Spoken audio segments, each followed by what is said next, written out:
ఇంకా మాపు పెట్టేసి గప్చుప్గా సామాన్లన్నీ సర్దేయడమేనండి. తీయడం ఒక ఎత్తు అయితే సర్దడం మరొక ఎత్తు. ఎందుకంటే కడిగేసరికి సగం నడునొప్పి వచ్చేసిందండి వాళ్ళ ఇల్లు. మెయిన్ ఆ నీళ్ళు ఎత్తేటప్పుడే.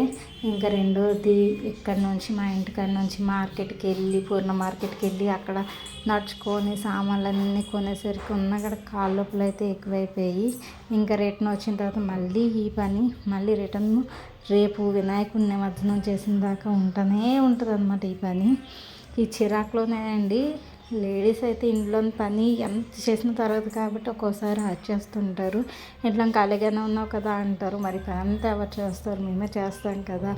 ఇలానే ఉంటుంది. పూజలు అంటే కొంచెం పని ఎక్కువగానే ఉంటుంది. అండ్ అలానే మగవాళ్ళకి కూడా ఒక్కోసారి రెగ్యులర్గా పని కాకుండా ఇంకా ఎక్కువ వర్క్ చెప్పినప్పుడు వాళ్ళ ప్రెజర్ వాళ్ళకే ఉంటుంది.